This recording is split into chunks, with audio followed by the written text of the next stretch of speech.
हाँ उपगुप्त, वही मैं देख रहा था, मैं पेपर उपगुप्त मैं उठा लिया था ना पेपर देखने।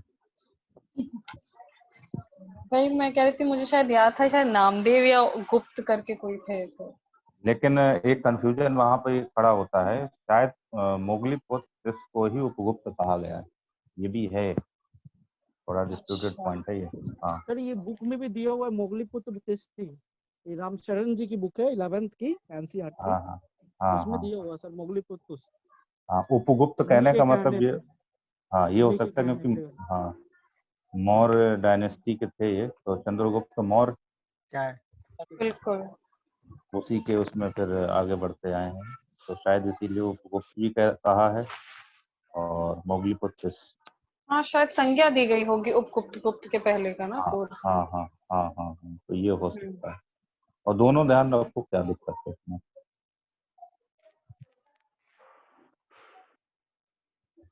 तो पांचवी जो थी ये तो वहां तक हो गई।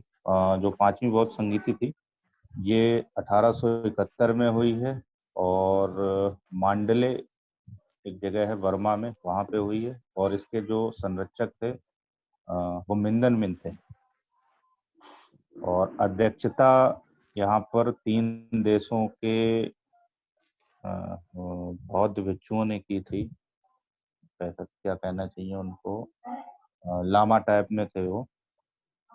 ये मांडले इसमें में हुई थी ना सर पांचवी? हाँ हाँ हाँ हाँ हाँ मांडले।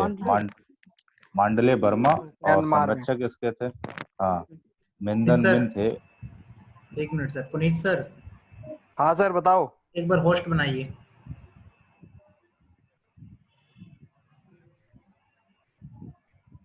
Thank you sir. ओके।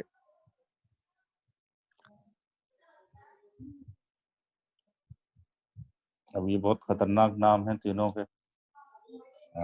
जो तिब्बत के थे वो थे जगरा भी वामसा, बर्मा के थे नारी नारेंद्र नरेंद्र भी झा, नरेंद्र मिर्जा या कुछ था, नरेंद्र और मिर्जा कुछ। भारत भी गजा लिखा है, कोई फर्क नहीं पड़ता उससे वैसे। सुमंगल स्वामी से भारत के सुमंगल स्वामी। हाँ सुमंगल स्वामी कहीं लिखा मिलेगा आपको, तो ये भारत के थे, इन्होंने अध्यक्षता की, और इसका एक जो मेन काम था, ये जो बौद्ध शिक्षाएं हैं इनकी पुनर्व्याख्या करते हुए, और जो भी पीछे जो ग्रंथ लिखे गए हैं उनकी ये जांच करके ये देखना कि ऐसा तो नहीं है कोई इसमें नियम किसी ने कोई बढ़ा या घटा तो नहीं दी, तो उसकी पूरी जांच करने के बाद इसको एक तरह से संरक्षित करके रख दिया गया। छठी बौद्ध संगीति ये भी म्यांमार में हुई है, बर्मा में, म्यांमार कहना चाहिए क्योंकि 1954 में हुई थी लैपटॉप तब लैपटॉप में नहीं हो सर नेटवर्क की दिक्कत आ रही है अब। सर वॉइस नहीं आ पा रही है। आपको अदरस से होना पड़ेगा सर। सर वीडियो ऑफ कीजिए एक बार आप। पता नहीं खूब इसमें, और इधर जो है कनेक्ट आप नहीं ठीक है, होगा। अब ठीक है, ठीक है, ओके। हाँ तो कहाँ तक पहुंचे थे हम लोग? कोड हाँ के कुछ रहते हैं सर। आवाज उपाध्यक्ष तो उपाध्यक्ष यही तक पहुंचे होगी। थे। ठीक है, तो चौथी बौद्ध संगीत भी यह 2 जगह पर आयोजित हुई, मतलब एक साथ 2 जगह पर आयोजित हुई। एक थे क्या कहते हैं वत्तगामिनी अव्यय, श्रीलंका के शासक, ठीक है। तो चतुर्थ बौद्ध संगीति तम्बपन्नी जो श्रीलंका का प्राचीन नाम था, वहां पर एक जगह थी आलोक लेन, ठीक है, वहां पर आयोजित हुई थी सेम डे, यानी 2 जगह पर, एक कश्मीर में एक श्रीलंका में आलोक लेन में, और उस समय श्रीलंका को कहते थे तम्बपन्नी, ठीक है, वहां पर आयोजित हुई, ठीक है। और इसके लिए इन्होंने एक जैन टेम्पल था, ठीक है, उसको डिस्ट्रॉय करवा, मतलब वहां के मतलब कि संगीत आयोजित कराने के लिए उन्होंने उनसे कहा कि भाई जगह खाली कर दो, हमको संगीत का आयोजन कराना है। तो कुछ अपमानजनक शब्द उन लोगों ने कह दिया कि अपने पास राजा हो, अपना मंदिर बनवा लो, हमारा मंदिर में करोगे बौद्ध संगीत, है ना। तो उन्होंने क्या किया, पूरा वहां पर डिस्ट्रॉय करा दिया, वहां सबको मरवा डाला, है ना। और उसके बाद वहां पर जैन संगीत की बौद्ध संगीत का आयोजन करवाया और उसकी जगह पर बना दिया महायान टेम्पल बनवा दिया उसको फिर। ठीक है, तो जैनियों के साथ में क्रुएलिटी भी इसमें हुई थी। 4 बौद्ध संगीतियां, ठीक है, जो आयोजित हुई थी। और इसमें सबसे खास बात एक चीज ये हुई कि बौद्ध धर्म 2 प्रमुख शाखाओं में टूट गया। ठीक है, महायान और हीनयान, या हीनयान और महायान। इसमें क्या था कि जो लोग 2 तरह के हो गए। महायान मतलब ग्रेट व्हीकल, ठीक है, भिक्षु बन जाएं, बौद्ध भिक्षु बन जाएं और घर परिवार सब त्याग वाग करके जा करके चैत स्तूप और विहार की प्रथा को माने। अभी बताता हूं कि चैत स्तूप और विहार क्या होता है। ठीक है, इस प्रणाली को माने, भिक्षु बन करके जीवन यापन करें और फिर वो क्या है, जीते जी समझ लो मुक्त है, निर्वाण को प्राप्त है, जो निर्वाण ही सबसे अंतिम लक्ष्य है बौद्ध धर्म में। तो ये जीते जी ही निर्वाण को प्राप्त है। ये लोग शादी नहीं कर सकते हैं, ब्रह्मचर्य का पालन करना होता है इनको। वहीं पर ये तो शुरू से भी था, लेकिन अभी क्या था कि पहली बार गृहस्थों को भी बौद्ध धर्म अपनाने की छूट मिल गई। ठीक है, अब गृहस्थ लोग भी बौद्ध धर्म अपना पाएंगे हीनयान के तहत। हीनयान में क्या है कि वो उनको चैत स्तूप और विहार में रहने और उसकी प्रथाओं को पालन करने की आवश्यकता नहीं है, केवल सुत्त पिटक का पालन करें, विनय पिटक के पालन की आवश्यकता उनको नहीं है। ठीक है, और अपना घर में रहें, अपनी पारिवारिक जिम्मेदारियों को निभाएं और साथ ही महात्मा बुद्ध की शिक्षाओं का भी अनुसरण करते जाएं। एक समय क्या होगा कि इनको सबको क्या प्राप्त हो जाएगा, मरने के बाद इनको निर्वाण प्राप्त होगा। लेकिन ये पहले वाले से घटिया क्वालिटी की साधना है ना। तो ये है हीनयान। लेकिन इसका प्रभाव ये हुआ कि पहली बार अब बौद्ध धर्म सबसे तीव्रता से अग्रसर होना शुरू हुआ, बहुत ही तेजी से ये बढ़ने लगा, प्रशस्त होने लगा। ठीक है, क्या कारण हो सकता है इसका, कोई बता सकता है? जी, सारे जो फाउंडेशन थे बहुत हद तक हटा दिए गए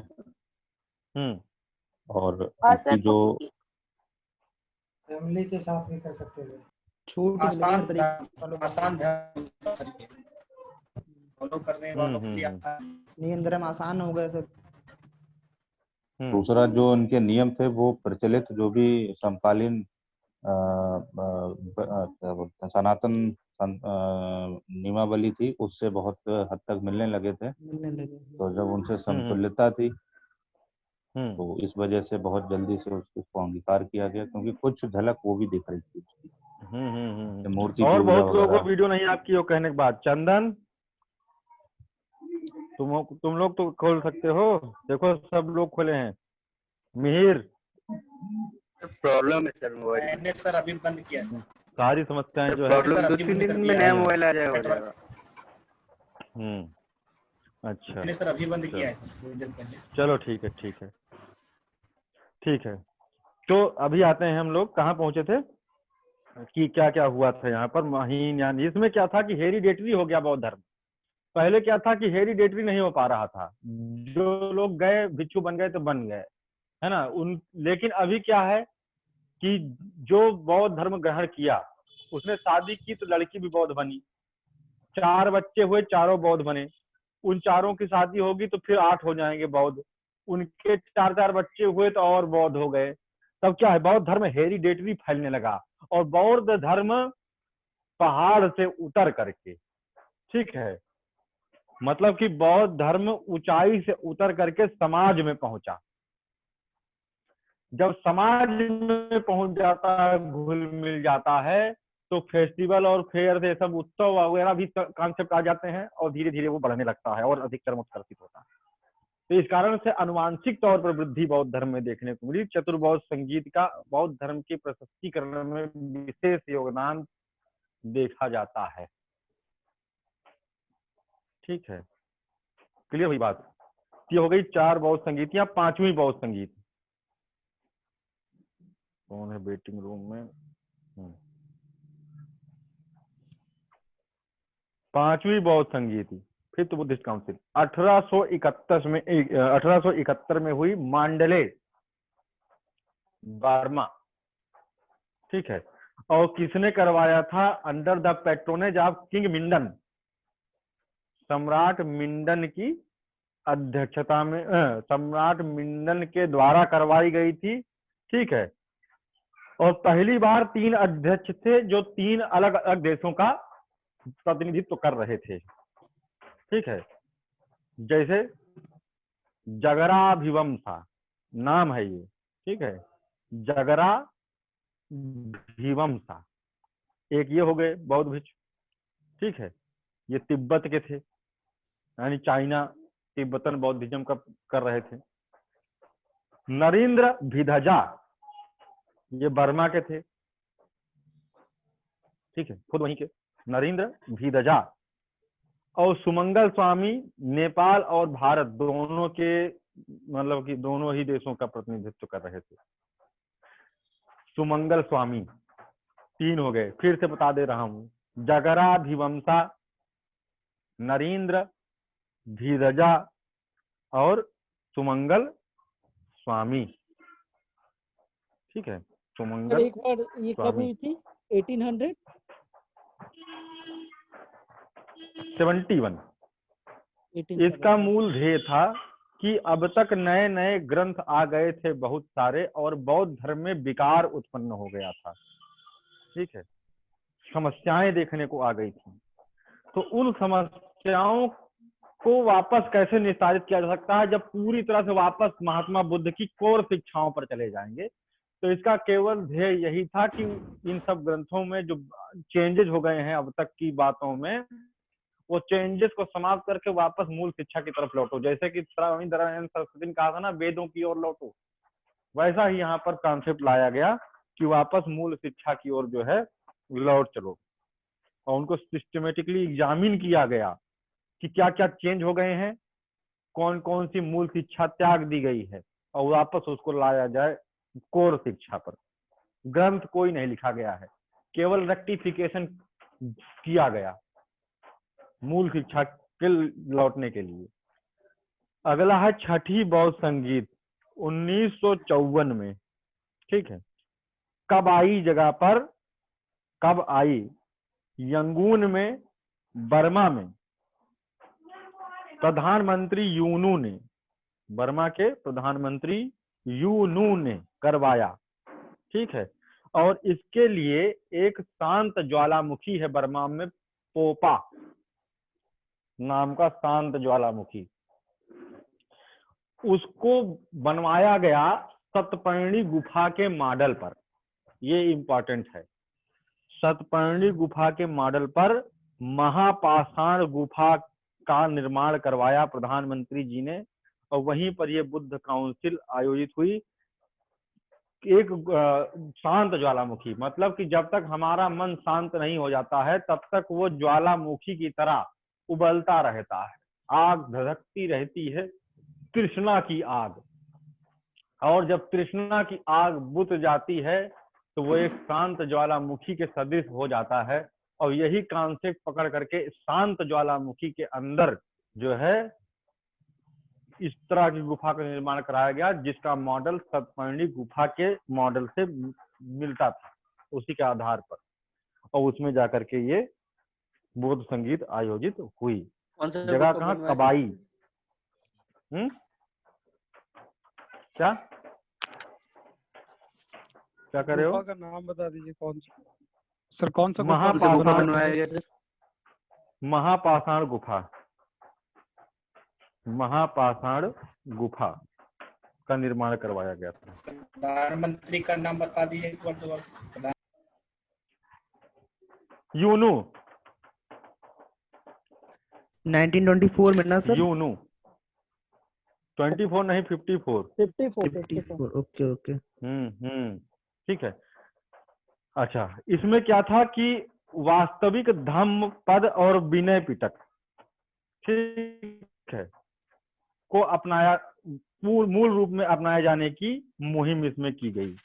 ठीक है, इसके 2 अध्यक्ष थे, एक थे महासी यादव महर्षि महर्षि यादव, और दूसरे थे भदांता विचित्राभिवंसा। इनके मम्मी पापा का अच्छा नाम नहीं मिलता था, उलझुल नाम लेकर रख देते थे। दोबारा से नाम रिपीट कर दीजिएगा सर। महर्षि यादव। महर्षि यादव, अच्छा, ठीक है। Second sir? और दूसरे थे भदांता विचित्राभिवंसा। भदांता विचित्राभिवंसा, भदांता विचित्राभिवंसा, ठीक है।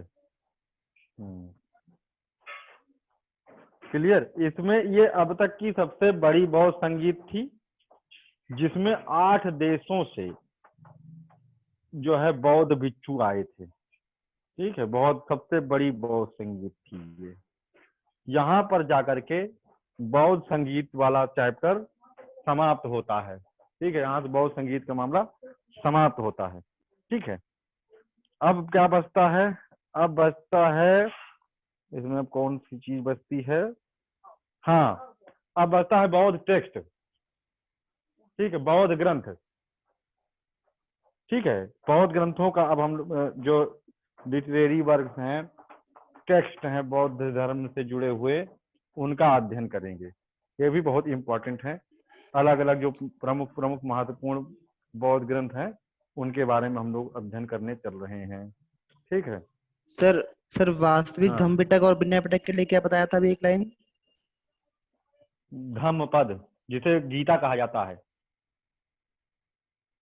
कहा जाता है, ठीक है। हाँ, अब थोड़ा सा बता दें, चैत्य, स्तूप और विहार ये बौद्ध आर्किटेक्चर का उदाहरण है।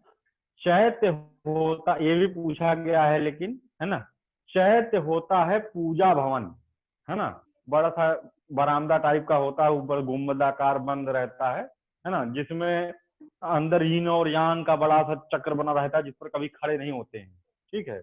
वहां पर नहीं खड़े, कभी जाकर के उसी के यीन और यांग के ऊपर जाकर कभी गए घूमने, तो 2 मछली टाइप का बना होगा, काला सफेद, है ना, तो उसके ऊपर खड़े नहीं होना, नहीं कोई मारेंगे तो नहीं, बौद्ध है, गुस्साएंगे बहुत तेज, है ना, तो उस पर नहीं खड़ा हुआ जाता है, ठीक है। और ये होता है चैत्य। फिर स्तूप होता है। स्तूप वह चीजें होती हैं जिन पर कि कोई महात्मा बुद्ध का शरीर का पार्ट अगर दफनाया गया है, तो वो हो जाता है शारीरिक स्तूप। 3 तरह के स्तूप होते हैं, समझ लो। इसमें तुम लोग देखे होगे कि चक्कर काटते हैं ऐसे गोल गोल हाथ लगा करके, है ना। वहां पर पूजा भवन हो गया। पूजा भवन के बाद में स्तूप क्या होता है? स्तूप में चक्कर काटते हैं, प्रदक्षिणा करते हैं, है ना, हाथ लगा करके गोल गोल घूमते हैं, वो स्तूप है ना। ये क्या होता है? 3 तरह के स्तूप होते हैं। एक होता है शारीरिक स्तूप, ठीक है। दूसरा होता है पारिभोगिक स्तूप, पारिभोगिक स्तूप। और तीसरा होता है उद्देशिक स्तूप। ये 3 तरह के हो गए स्तूप, ठीक है। जिनमें शारीरिक स्तूप होता है, महात्मा बुद्ध की बॉडी के जो टुकड़े हैं, जिन शरीर के अंग, उनके ऊपर जो स्तूप बनाए गए हैं, उन्हें कहते हैं शारीरिक स्तूप, ठीक है। पारिभोगिक स्तूप में क्या होता है कि महात्मा बुद्ध से जुड़ी हुई सामग्री जहां दबाई गई है, उनका कमंडलू, उनका खड़ाऊ, उनका मोबाइल, चश्मा, है ना, तो जहां पर दबा होगा वो सब क्या हो गया? पारिभोगिक स्तूप, ठीक है। बिलोंगिंग्स जो है महात्मा बुद्ध की, जहां पर दफन की गई हैं, ठीक है, नोन एज पारिभोगिक स्तूप, ठीक है। और उद्देशिक स्तूप होता है एक तरह से मेमोरियल, है ना। उद्देशिक स्तूप, इनमें क्या होता है कि मैसेज लिखे होते हैं, सरमन, महात्मा बुद्ध की शिक्षाएं, लोग आए, ठीक है, और महात्मा बुद्ध की शिक्षाओं को ग्रहण करें। फोटो बनी होगी, चित्र बने होंगे महात्मा बुद्ध का कुछ ज्ञान उपदेश देते हुए या कोई चीज करते हुए। तो इसका उद्देश्य यह है कि बौद्ध धर्म को का नॉलेज लोगों में दिया जाए। हम जैसे आप लोग मंदिरों में जाते हो तो हनुमान चालीसा लिखी रहती है, कहीं कहीं पर कुछ लिखा रहता है, फोटो बनी रहती है, उस तरह का ये होता है उद्देशिक स्तूप। तो ये 3 तरह के स्तूप होते हैं, ठीक है। जैसे कि भारहूत का स्तूप है ना, सांची का स्तूप। भारहूत के स्तूप के बारे में जान लीजिए, ये बहुत बार पूछा गया है, ठीक है। मध्य प्रदेश में सतना जिले में है भारहूत स्तूप। इसको सबसे पहले बनवाया था सम्राट अशोक ने, और बाद में इसका पुनर्निर्माण करवाया था, ये टूट गया था, पुष्यमित्र शुंग ने। शुंग वंश के शासक पुष्यमित्र शुंग ने भारहूत के स्तूप का पुनर्निर्माण करवाया था। ये भी प्री में पूछा गया प्रश्न है, ठीक है। अभी इसमें एक ही चीज बची हुई है, इसका गेट, ठीक है, गेट बचा हुआ है, और वो कोलकाता के संग्रहालय में सुरक्षित है, ठीक है। रेलिंग है, रेलिंग है ना, जो गेट क्या होता है, रेलिंग है ना। और ये अब तक की बची हुई महात्मा बुद्ध से की, मतलब बौद्ध धर्म की रेलिंग है, जो सुरक्षित है, वहां रखी हुई है, ठीक है, संग्रहालय में। सोचो कहा, इतना साल पुराने की बात है, में बची है, सोचो बहुत बड़ी बात है ये, ठीक है। अच्छा, और इसमें मॉन्क्स वगैरह की फोटो वोटो भी बनी हुई है उसमें, छोटी छोटी चीजें, लोग यहाँ दर्शन वर्शन करने आते हैं खूब, जो है। सर कहाँ पे है?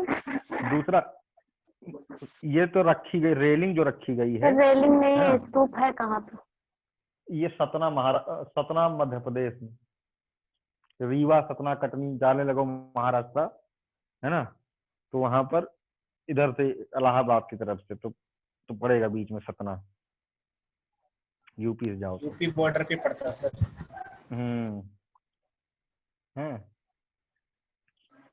आगे आते हैं सांची, है ना, सांची का स्तूप, ये भी मध्य प्रदेश में है, सांची जगह ही है मध्य प्रदेश में, ठीक है।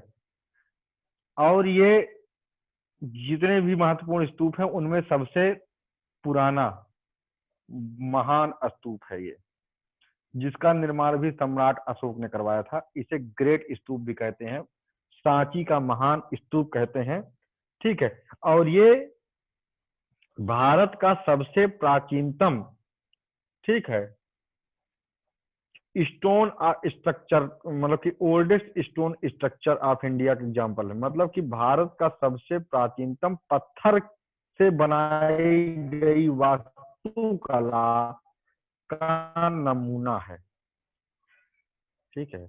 पत्थर से बनी हुई सबसे पुरानी कोई चीज है जो बची हुई है, वो है यही सांची का जो स्तूप है, ठीक है। 3rd सेंचुरी BC में बनवाया था इसको बाद में फिर से पुनर्निर्माण करवाया था पुष्यमित्र शुंग ने, ठीक है। और उसके बाद फिर टूट गई थी ये, है ना, अर्थक्वेक से, तो इसको पुनर्निर्माण करवाया था अग्निमित्र ने। अग्निमित्र ने इसका पुनर्निर्माण कराया था।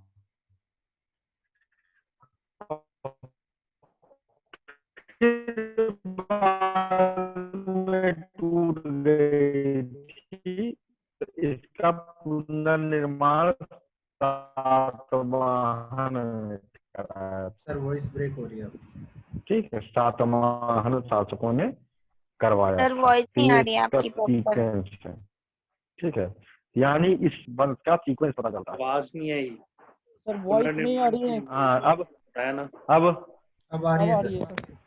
चलो ठीक है, ठीक है। तो इसमें हमने बताया कि इससे सातवाहन, मतलब कि मौर्य, शुंग और सातवाहन वंशों की जानकारी प्राप्त होती है, ठीक है। ये अंडाकार है, जैसे आधा अंडा हो, काट के रख दिया गया हो, है ना, तो उस तरह से इसका शेप देखने को मिलता है।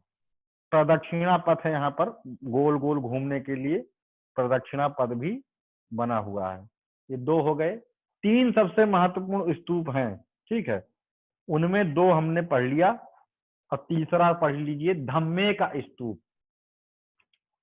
धम्मेख धम्मेख स्तूप, ये सारनाथ में है, धम्मेख स्तूप। ठीक है, ठीक है। और ये है कहाँ एक्चुअली लोकेटेड है? सारनाथ में ऋषिपत्तन, जिसे अब हिरन उद्यान के नाम से वहां पर पूरा बनाया गया है, हिरन उद्यान, डियर पार्क, है ना।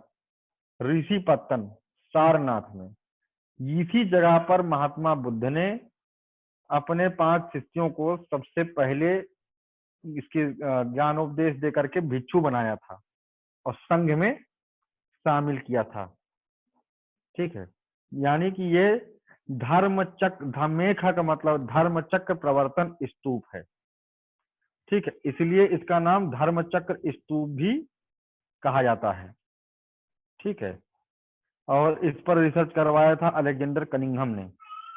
ठीक है, ब्राह्मी स्क्रिप्ट में इसमें लिखा गया है, जिसको सबसे पहले पढ़ा था जेम्स प्रिंसेप ने।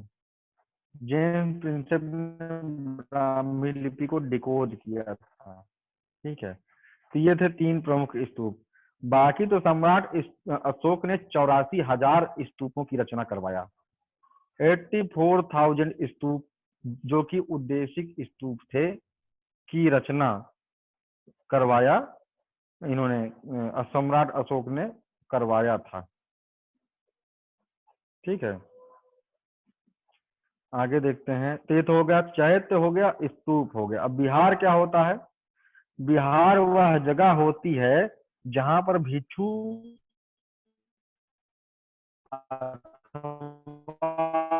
भिक्षुनिया, सर वॉइस ब्रेक हो गई, रिपीट कीजिए। ठीक है, सर रिपीट कर दीजिए एक बार, वॉइस ब्रेक हो गई थी। वॉइस खाते ब्रेक हैं। हो गई। बिहार होता है, बिहार जहां पर की भिक्षु अथवा भिक्षुणिया, ठीक है, भिक्षु एवं भिक्षुणिया नहीं, ठीक है, साथ नहीं रह सकते हैं।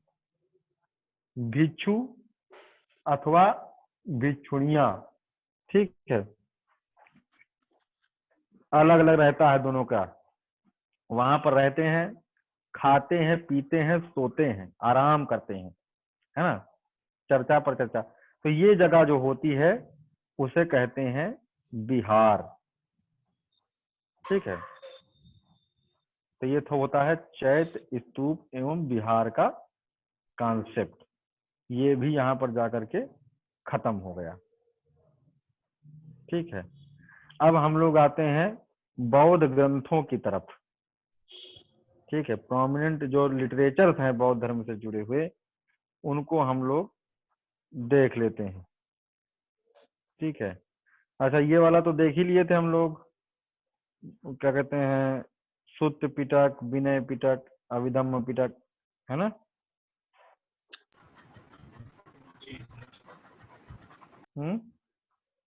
जी सर। जी सर देख लिया, अभी तो बताया आपने थोड़ी देर पहले। अच्छा, त्रिपिटक किस भाषा में लिखा गया है? अर्धमगधी, जिसे पाली भाषा के नाम से जाना जाता है। अब पहले त्रिरत्न के बारे में ही देख लेते हैं, थोड़ी सी और बात, है ना। सुत्त पिटक के बारे में हमने पढ़ ही लिया है, ठीक है, जिसको किसने लिखा था?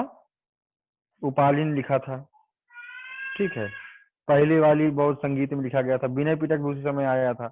ठीक है, विनय पिटक जो कि मोनेस्टिक रूल को संजोए हुए है, monastic rule for the Monks and nuns, nuns मतलब जो भिक्षुणियां होती हैं वो, ठीक है, उसमें। तो इसमें 3 पार्ट हैं। ठीक है, 3 पार्ट हैं। एक पार्ट है सुत्त विभंगा। ठीक है, मतलब ये भी पूछा जाएगा कि ये किसके पार्ट हैं। ठीक है, सुत्त विभंगा एक पार्ट हो गया विनय पिटक का। दूसरा है खंडक, खंडक, और तीसरा है परिवार। जैसे जैसे बताते जा रहे हैं वैसे वैसे इसका चार्ट बनाते जाओ, क्योंकि लाइट है नहीं तो मैं बनवा डालता उसी में। ठीक है, सुत्त विभंग, खंडक एंड परिवार। ठीक है, सूत्र विभंग में क्या है? एक बार रिपीट कर दीजिएगा। 3 पार्ट में है विनय पिटक, 3 किताबें हैं, 3 volumes. First volume known as Sutra Vibhanga, second volume known as Khandaka, and third volume known as Parivara. ठीक है। Sutra Vibhanga content basic code of monastic discipline. ठीक है, मतलब कि जो आधारभूत सिद्धांत है, फंडामेंटल राइट समझ लो, फंडामेंटल ड्यूटी है ना, डीपीएसपी, और जैसे होता है ना हमारे आधारभूत स्ट्रक्चर, फंडामेंटल राइट है ना, इस तरह से आधारभूत ढांचा है ये मोनेस्टिक डिसिप्लिन के लिए, जिसको किसी भी हाल में बदला नहीं जा सकता। मतलब सूत्र विभंग में वो नियम है जिनमें आगे कभी परिवर्तन नहीं किया जा सकता, वो एज इट इज हमेशा रहेंगे। सर 9 उनमें बजे तक परिवर्तन क्लास होगी क्या? नहीं नहीं, 9 बजे तक तो नहीं होगी भाई। क्योंकि सर अब क्लास है, वरुण सर की क्लास 5 मिनट बाद है। अच्छा ठीक है, ठीक है, 5 मिनट हम छोड़ दे रहे हैं। ठीक है, ठीक है। तो मोनेस्टिक डिसिप्लिन जो है वो कहलाता है पति मोक्ष, पति मोक्ष इसे कहते हैं। ठीक है, जिसमें 227 नियम हैं।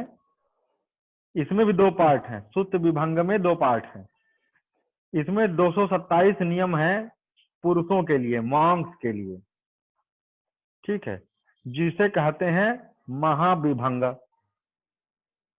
और 311 नियम हैं जो भिक्षुणियों के लिए हैं, जिसे कहा जाता है भिक्षुणी विभंग। ठीक है।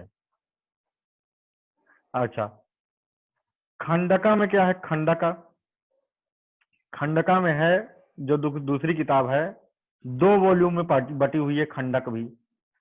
एक है महावाग्य और दूसरा है कुलवाग्य। ठीक है, महावाग्य एंड कुलवाग्य। महावाग्य में महात्मा बुद्ध की जो ज्ञान प्राप्ति हुई उसकी चर्चा है, और उनके जो शिष्य हैं उनके बारे में कहानी है। ठीक है, जबकि कुलवाग्य में प्रथम एवं द्वितीय बौद्ध संगीत के बारे में विवरण है। ठीक है, प्रथम एवं द्वितीय बौद्ध संगीत के बारे में विवरण है, और क्या आउटकम हुआ उसके बारे में है कुलवाग्य में। और बौद्ध समुदाय के बारे में विवरण है, कुल मतलब समुदाय। अगला है परिवार, तीसरा जो वॉल्यूम है कौन सा था? परिवार, लास्ट। ठीक है, अंतिम वॉल्यूम है ये। इसमें क्या है? क्वेश्चन आंसर के फॉर्म में है, मतलब कि जैसे प्रश्नोत्तरी है, ये क्वेश्चन आंसर के फॉर्मेट में है। सूत्र पिटक और विनय पिटक से जुड़े हुए कोई बात है जिसमें संशय है, तो वो पहले संशय लिखा जाएगा और फिर उसका उत्तर इसमें लिखा गया है। जैसे रामायण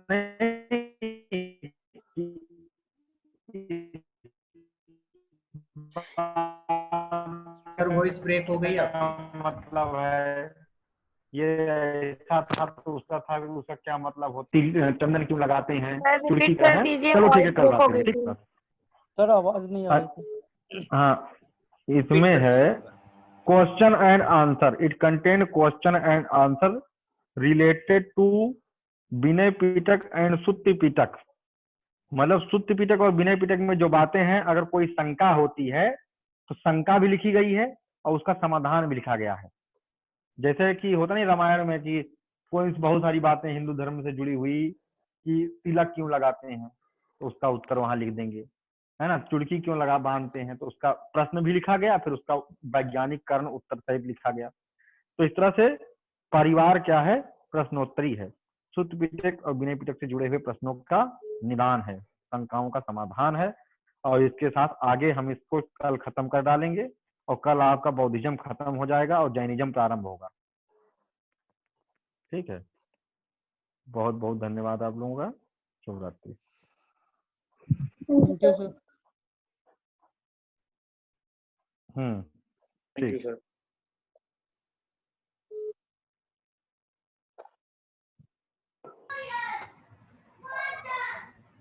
थैंक यू सर।